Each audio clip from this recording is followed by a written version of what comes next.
Hi everyone! Today I'll be sharing with you a learning theory called Connectivism, which was introduced by George Siemens and Stephen Downes. This theory talks about how we learn in today's digital world, especially with all the technology and networks we use every day. So first of all, who are George Siemens and Stephen Downes? George Siemens, he focuses on how people learn together in social networks and communities, while Stephen Downes, he studies how knowledge is shared across machines and networks, including computers and softwares. So both believe technology changes how we learn and that is learning is no longer just inside our heads. They both believe that learning isn't just something that happens inside our minds anymore, it happens through our connections with others and with technology. So what is Connectivism learning theory? Connectivism is a relatively new learning theory that suggests students should combine thoughts, theories, and general information in a useful manner. Connectivism also is a new way of thinking about learning. It says that learning happens when we connect different ideas, information, and experiences, especially using technology. So instead of just remembering facts, it's about linking things together to make them useful. This theory accepts that we are always connected online, and we can use that connection to take control of how we learn. For example, you're trying to understand climate change. You watch a documentary on Netflix, follow an environmentalist on Instagram, read an article on National Geographic's website, and ask your science teacher questions. All of these are connected sources of learning, and that's connectivism, learning by combining different resources, especially through technology.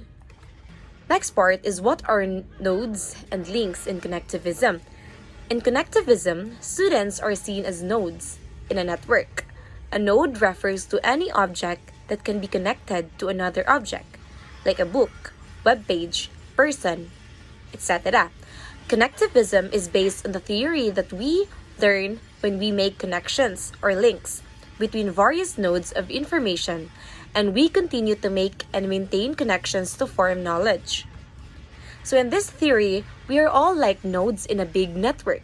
A node can be a person, a website, a book, again.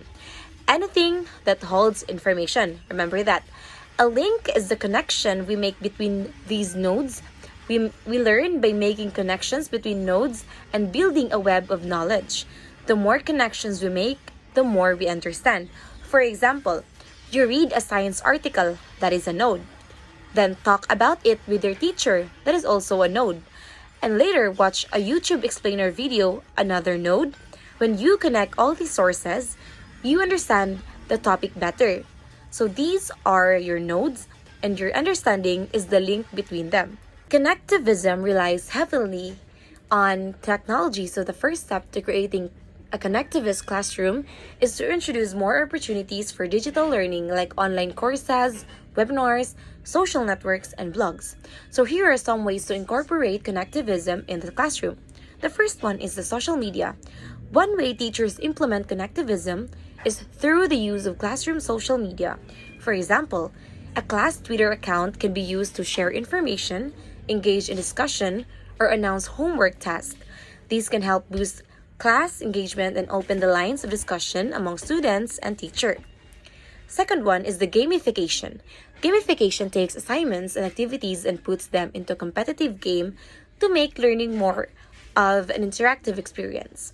There are many learning-based apps and instructional technologies teachers can use to add an element of gamification to the classroom. One example is a Duolingo, an online learning tool that helps students learn languages through fun, game-like lessons. Teachers can track students' progress while students can earn points for progressing through lessons. Last one is the simulations. Simulations engage students in deep learning that empowers understanding as opposed to surface learning that only requires memorization. They also add interest and fun to a classroom setting. Take, for example, a physics class where students create an electric circuit with an online program. Instead of being instructed via book or classroom lecture, they're learning about physics by simulating an actual physical setup.